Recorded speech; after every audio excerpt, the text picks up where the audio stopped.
تو حضرت سلطان بہو کہنے لگے یار تو نے اچھا نہیں کیا، اپنے خلیفے تو نے اچھا نہیں. کہنے لگے حضور چارہ کوئی نہیں تھا، سیدزادیاں آ گئی تھی، حضور کا خاندان تھا، میں کیا کرتا. مرید کہتے ہمیں سمجھ نہیں آ رہی کہ یہ کیا ہو رہا ہے. کہنے لگے مجبوری تھی، کیا کرتا، کدھر جاتا، حضور کا خاندان تھا. کہا تو نے اچھا نہیں. کہتے ہمیں نہیں سمجھ آ رہی کہ تو نے اچھا نہیں کیا. وہ کہتے ہیں حضور کا خاندان تھا، ہمیں اس کا معنی کیا ہے. کہتے تھوڑی دیر گزری، بچہ وہاں سے رہا ہو گیا، حضرت سلطان باہو کے خلیفہ کا انتقال ہو گیا، وہ وصال کر گئے، وصال ہو گئے. آپ نے جنازہ پڑھایا، دفن کیا تو غلام کہنے لگے حضور یہ ماجرا کیا ہے. آپ فرمانے لگے اس نے اللہ کے حضور دعا کی تھی کہ مولا جناب اسرائیل نے اس دن کسی نہ کسی کی روح لے نہیں آنا ہے نا، تو میری لے جائے. اب سیدزادیاں دروازے پہ آ گئی ہیں تو سادات کو تو خالی نہیں نہ بھیجا جا سکتا، مصطفیٰ کا خاندان ہے. حضور میری روح لے جائی جائے اور اس سیدزادے کو چھوڑ دیا جائے. فرمایا اس نے اللہ کے حضور قربانی دے کے وَفَدَيْنَاهُ بِذِبْحٍ عَظِيمٍ. حضرت سلطان صاحب کہنے لگے ایسا کیتی جان حوالے رب دے، ایسا عشق کمایا ہے، اسی مرن تو پہلو ہی مر گیا، باہو تا مطلب نو پایا. حبیب اجمی ایک بزرگ تھے، ان کے پاس ایک شخص اکثر آتا تھا، بڑا مالدار تھا، ایک ہی بیٹی تھی، وہ بھی ٹانگوں سے معذور تھی. تو آپ اکثر اس کو کہتے کہ تو توبہ کر، اللہ کی بارگاہ میں رجوع کر. ایک وقت ایسا آتا ہے کہ پھر انسان کا جب کوئی اپنا نہیں رہتا پھر اسے مصلی یاد آتا ہے، لیکن اگر مصلی کی عادت بچپن سے پڑ جائے نا تو پھر ذرا آسان ہوتا ہے اللہ سے دل لگانا. وہ اکثر آپ اس کو کہتے کہ ٹھیک ہو جائے، ایک ہی تو بیٹی ہے، وہ بھی بیچاری معذور ہے، تو کہاں دولت لے جائے. آج کرتا ہوں، ہم تاریخیں دیتے رہتے ہیں نا اللہ تعالیٰ کو معاذ اللہ کہ رمضان سے میں نے نیک ہو جانا ہے، عمرہ کر کے آؤں گا تو پھر میں پکا نمازی ہوں. خدا کے بندو، کس نے تجھے بتایا ہے کہ رمضان تک تو زندہ رہے گا؟ کس نے خبر کی کہ عمرہ کرنے تک تو بچے گا؟ حضرت حبیب آدمی اس کو کہتے تو کہتا بڑی جلدی ٹھیک ہو جاؤں گا. ایک دن سویرے سویرے توبہ کرنے آ گیا. آپ نے فرمایا کیا ہوا؟ تو کہنے لگا حضرت جی کل ایک 15 سال کا نوجوان ملا ہے اور مجھے توبہ کرا گیا. مزہ ہی اس عمر میں اللہ اللہ کرنے کا. نبی کریم سے محبت بھی کرنی ہو تو یہی عمر ہے. عشق لگا سی کھیڈاں کھیڈ دینو تے پھر مینو کھیڈاں بھول گئیاں کجل پایا سی میں یار دے ویکھنے نو پھر او دی یاد وچ روندے ہی رول گئیاں. حیدر شاہ اس گلی کدے نہ رول دی پر ہن تے رول گئی. جن لوگوں نے ابو جال کو قتل کیا تھا ان کی عمریں بھی 15 سال. ہم تو بڑے ہی نہیں نہ ہوتے، ساری زندگی نہ ہمیں کو بڑا ہونے دیتا ہے، ہم بڑے ہی نہیں ہوتے. یہ تو عمر ہے کچھ کر گزرنے. 15 سال کا نوجوان توبہ کرا گیا. تو حضرت حبیب اجمی کہنے لگے وہ کیسے؟ کہنے لگا حضرت جی میں کل منڈی گیا تھا، مجھے کچھ سامان خریدنا تھا، تو بغداد کے بازار سے میں نے مچھلی خرید لی 10 کلو، باقی بھی سامان تب خود لے جا نہیں سکتا تھا. تو مزدور آپ کو پتہ ہے بیچارے آج بھی سڑکوں پہ بیٹھے، تو مزدور بیٹھے تھے تو ان میں ایک نوجوان 14-15 سال کا، چہرے پہ بڑی روشنی. میں نے اس کو کہا بیٹے مزدوری کرو گے؟ کہنے لگا حضور مزدوری بھی کرتا ہوں، پڑھائی بھی کرتا ہوں، اور جو اللہ کو منظور ہو اس کی عبادت بھی کرتا ہوں. میں نے اسے کہا کہ یہ میرا سامان ہے فلان جگہ پہنچانا، کیا لوگے؟ کہنے لگا 3 دینار مزدوری. سودا طے ہو گیا، اس نے سامان اٹھا لیا. کہتے ہیں رستے میں ظہر کا وقت ہو گیا. کہنے لگا چچا اگر اجازت ہو تو نماز پڑھ لوں. 15 سال کا تھا. کہتے میں رکھ کے نا وہاں سامان تو پھٹے پہ بیٹھ گیا اور نماز پڑھنے چلا گیا. باقی لوگ دیر سے آئے، وہ بچہ جلدی آ گیا. میں نے کہا بیٹے آپ جلدی آ گئے؟ کہنے لگے نفل چھوڑ دیے، اب یہی نہ سمجھ لے کہ کام چور ہے، میں بعد میں پڑھ لوں گا. کہتے ہیں وہ دوپہر کا وقت، رمضان بھی نہیں تھا. میں اس بچے کو نوجوان گھر لے گیا اور میں نے اپنی بیوی سے کہا کہ بڑا نیک ہے، نمازی ہے. اور راستے میں یہ بھی ہوا ہے کہ میں نے اسے ایک دفعہ کہا ہے کہ یہ مجھے تھوڑی دیر کے لیے دے دو، گرمی بڑی ہے، تمہیں پسینہ آ رہا ہے، میں اٹھا لیتا ہوں. کہنے لگا نہیں چچا میں رزق حلال کھاتا ہوں، اگر آپ اٹھائیں گے تو میں 3 دینار مزدوری پوری نہیں لوں گا، پھر پیسے کم کروں گا. میں نے طے کیا ہے کہ اٹھاؤں گا. تو کہتے ہیں میں نے اپنی بیوی کو بتایا تو بڑی متاثر ہوئی. کہنے لگی دوپہر کا کھانا پک گیا، اسے کو روٹی کھا لے. رمضان بھی نہیں تھا. کہتے میں باہر نکلا، اس کو 3 دینار تھمائے. تو میں نے کہا بیٹے ایک بات میری مانو گے؟ کہنے لگا بتائیے. میں نے کہا کھانا پکائے کھا لو. کہنے لگا میں معافی چاہتا ہوں، میں نے روزہ رکھا ہوا ہے. حضور نے حکم دیا، حکم نبی کریم نے حکم دیا ہے، بخاری مسلم کی حدیث ہے، فرمایا نوجوانوں اگر تمہارے پاس طاقت ہے تو نکاح کر لو ورنہ روزے رکھو. حکم دیا، یا نکاح اور یا روزے، یہ سرکار کا حکم ہے. بھائی نفلی روزہ نفس کی قوتوں کو کچلتا ہے، انسان میں نورانیت اور روحانیت لاتا ہے. کہتے وہ کہنے لگا میں نے روزہ رکھا ہے، میں اور متاثر ہو گیا. میں نے کہا اب کیا کرو گے تھی، کہیں اور جانا ہے؟ کہنے لگا نہیں، میں جس دن 3 دینار کما لیتا ہوں پھر میں مزید لالچ نہیں کرتا، باقی وقت یا قرآن مجید پڑھتا رہتا ہوں یا نبی پاک پہ درود شریف پڑھتا رہتا ہوں. آپ بتائیں. تو میں نے کہا کہ افطار میرے ساتھ کر لو. کہتے ہیں میں اسے مسجد چھوڑ آیا اور خود میں لوٹ آیا. افطار کے بعد میں اسے لایا، کھانا کھلایا، عشاء پڑھی. اس کا گھر دور تھا، میں نے ڈرائنگ روم کھول دیا، بیٹھک کھول دی، وہیں وہ سو گیا. میری 20 سال کی معذور بچی کبھی چل نہیں سکتی تھی، کوئی طبیب کوئی حکیم میں نے چھوڑا نہیں تھا اس کو دکھایا نہ ہو. ایک ہی بیٹی، وہ بھی معذور پیدائشی. اس کے کمرے میں گئے، میاں بیوی اسے کھانا کھلا اور بتایا بیٹے ایک نوجوان ہے، بڑا نیک ہے ہمارے گھر میں، آج بڑا پرہیزگار. پتہ ہے حضور نے کیا فرمایا؟ نبی کریم فرماتے ہیں جب نوجوان اٹھ کے تہجد پڑھتا ہے نا نوجوان، تو اللہ فرشتوں کے سامنے اس نوجوان پر فخر فرماتا ہے. اللہ فخر کرتا ہے کہ عمر دیکھو اور دیکھو یہ میری بارگاہ. اللہ فخر کرتا ہے، اللہ یعنی خدا خود میرے مجلس بود، اللہ فخر کرتا ہے. اب سوچیں کون نے اپنی بیٹی کو بتایا کہ نوجوان ہے اور بڑا نیک ہے. تو کہتے ہیں وہ کھانا کھلا کے ہم واپس آ گئے. آدھی رات کا وقت ہوا تو دروازے پہ دستک ہوئی. بچی اپنے کمرے میں سو رہی تھی، ہم اپنے کمرے میں، وہ بیٹھک میں. گھبراہٹ اٹھی کہ اس وقت کون ہے دروازے پہ؟ تو بیٹی کہنے لگی ابا دروازہ تو کھولنا. کہتے ہیں دروازہ کھولا تو 20 سال ہو گئے تھے بیٹی کو، کبھی اس نے چل کے نہیں دکھایا تھا، کبھی دوڑ کے ادھر جاتی، کبھی ادھر آتی. کہتی الحمدللہ اللہ نے میری ٹانگیں ٹھیک کر دی. ہم دونوں رونے لگے، اے اللہ تو کتنا کریم ہے، کیسے ہوا بیٹے سارا کچھ؟ بیٹی کہنے لگی ابا آپ نے کہا تھا نا کہ نیک نوجوان آیا ہے، تو میرے دل میں خیال آیا اللہ اگر واقعی نیک ہے تو اس کے صدقے مجھے شفا ہی دے دے. یا ایھا الذین آمنوا اتقوا اللہ وابتغوا الیہ الوسیلہ. تو کہنے لگی ابھی میری دعا بھی پوری نہیں ہوئی تو رب کریم نے فضل کیا ہے اور مجھے شفا عطا کر دی. کہتے ہم دوڑ کے اس کے کمرے میں گئے اور جب ہم نے ہاتھ رکھا تو دروازہ پہلے سے کھلا تھا. ایک خط چھوڑ گیا تھا. آج کل کے پیر کی کرامت ہوتی تو فیس بک پہ دے دیتا، باقیوں کو بھی ذرا پتہ چلے. کہتے ہیں وہ خط چھوڑ گیا اپنے بستر پہ کہ اگر تم لوگوں کو مجھ سے محبت ہو گئی ہے تو میرے پیچھے نہ دوڑنا، اس رب کی بارگاہ میں جھکنا جس رب نے میرے اوپر بھی فضل فرمایا ہے اور آپ پر بھی کرم فرمایا. میرے نوجوان دوستو، سلطان محمود غزنوی کے زمانے میں نا چوریاں بڑی ہونے لگی، بڑی چوری، روز چور آ جاتے، سارا علاقہ پریشان ہے. چور تھے 4، جس گھر میں بھی آتے پیروں کے نشان ملتے 4 لوگوں کے. 4 چور ہیں پکڑے، بڑی دوڑ لگی، پولیس فوج، چور نہیں پکڑے جاتے. سلطان محمود غزنوی کہنے لگے تم سے نہیں پکڑے جائیں گے، میں ہی پکڑوں گا. کیا کروں گا بولیے گا ذرا؟ میں پکڑ کے لاتا ہوں. کہا جناب کیسے؟ فرمانے لگے دیکھ لو پکڑتا ہوں. سلطان محمود غزنوی نے نقاب ڈالا چہرے پہ، پرانے کپڑے پہنے، بازار میں نکل گئے. 4 چور کھڑے تھے سامنے. سلطان کو دیکھا تو دوڑنے لگے. آپ فرمانے لگے دوڑو نا، انا بشر مثلکم، میں بھی تمہارے جیسا ہی ہوں. میں بھی لباس آدمی پہنا، جہان آدمی سمجھا. وہ مزمل بن کے آئے تھے، تجلی بن کے نکلیں گے. لباس آدمی پہنا، جہان آدمی سمجھا. مزمل بن کے آئے تھے، تجلی نہ حلیم بید کھلا ہے یہ، نہ مقام چوں نو چرا ہے یہ. تو خدا سے پوچھ وہ کون تھے تیری عظمتیں جو بڑھا گئے. سلطان کہنے لگے انا بشر مثلکم، نہ ڈرو میں تمہاری طرح کا ہی ہوں. ان بیوقوفوں نے سمجھا شاید چور ہے. کہا نا میں تمہاری طرح کا ہوں. انہوں نے کیا سمجھا؟ شاید لباس آدمی پہنا، جہان آدمی، شاید چور ہے. انہوں نے کہا چلو جی طاق ادا ہو گئے. پہلے 4 تھے، اب بیٹھ گئے، بات چیت ہونے لگی. سلطان کہنے لگے یار چور ہو تم بھی، چوریاں کرتے ہو، تو کتنی چوریاں آج تک کر لی ہیں؟ کہنے لگے بڑی کی ہیں یار، لیکن کوئی نہیں، تھوڑے سے پیسے ہوتے ہیں، 2-4 دن میں ختم ہو جاتے ہیں. سلطان کہنے لگا چلو یہ تو بتاؤ کہ کوالٹی بھی ہے تمہارے اندر.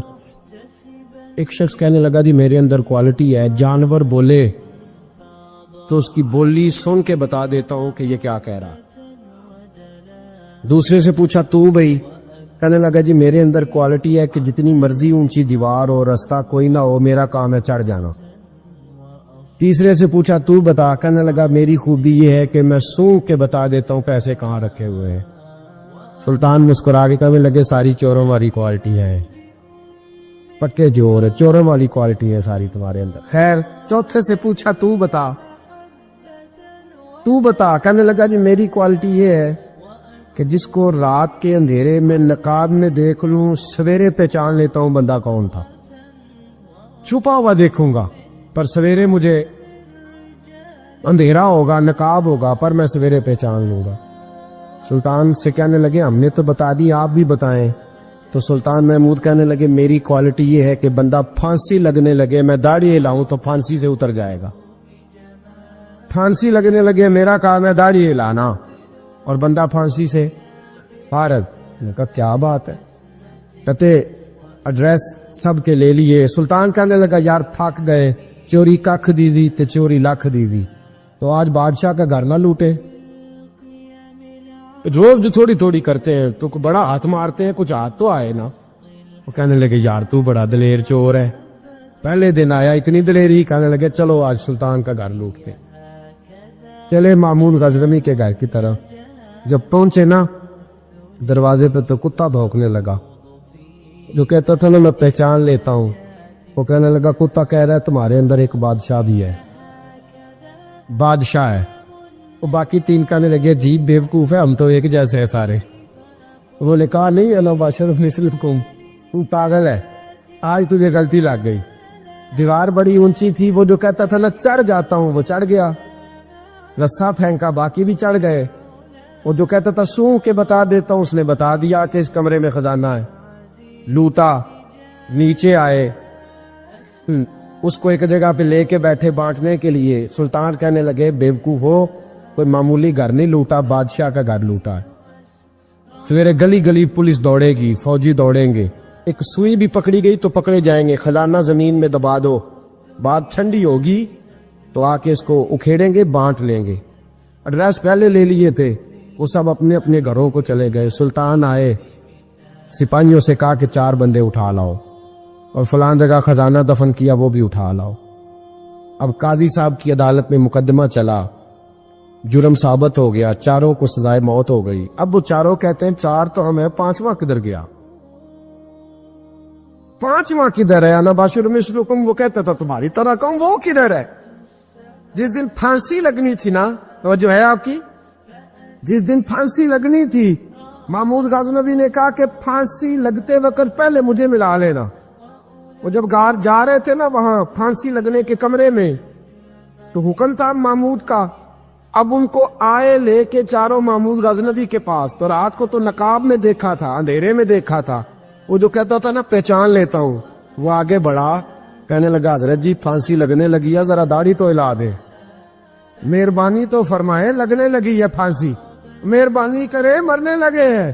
سلطان محمود کہنے لگے ان کو پھانسی, بس وہ داڑھی ہلی, پھانسی گئی. محمود غزنوی نے کہا چوری نہ کرو, دربار میں آ جاؤ, نوکری پہ بیٹھو, جو تنخواہ کہتے ہو دیتا ہوں, چوریاں چھوڑ دو. چوریاں بھی چھوڑ دی, بندے بھی بن گئے. محمود غزنوی نے بازو تھاما اور اپنے پیر حضرت ابو الحسن خرقانی کے پاس لے گئے, بیعت بھی کرایا, اللہ اللہ بھی سکھائی, ولی بھی بن گئے. اب اللہ ابو نور صاحب علیہ رحمہ فرماتے بس یہی بات ہے, ولی اندر ہی پھرتے رہتے ہیں, اندر ہی گھومتے رہتے ہیں, لوگ سمجھتے ہیں ہمارے جیسے ہی ہیں, بس تعلق ٹھیک رکھنا, قیامت میں پھانسی لگنے لگے گی, ان کی داڑھی ہلے گی, اللہ نجات عطا فرما دے گا. دل بے چین اس لیے رہتے ہیں کہ یہ جو پیاس اور جو طلب کرتے ہیں وہ ہم انہیں پہنچاتے نہیں. دل بے قرار اس لیے رہتے ہیں کہ یہ رب رسول کی محبت سے ٹھنڈے ہوں, ہم ادھر ادھر کی چاہتے لیے پھرتے ہیں. ان کے اندر بے قراری اس لیے ہے کہ ہم نے امیدیں لوگوں سے وابستہ کر لی ہیں, جو لوگوں سے نہیں کرنی چاہیے تھی, اللہ رسول سے کرنی چاہیے. ہم نے اسباب کو اختیار کرنا ہے, بھروسہ اسباب پر نہیں, بھروسہ تو اللہ تعالیٰ پہ کرنا ہے. تو جب تک دیکھیں نا قرآن مجید نے کیا کہا، قرآن مجید نے کہا والذین آمنوا اشد حبا للہ، فرمایا وہ لوگ جو ایمان لے آئے وہ اپنے رب سے شدید محبت کرتے،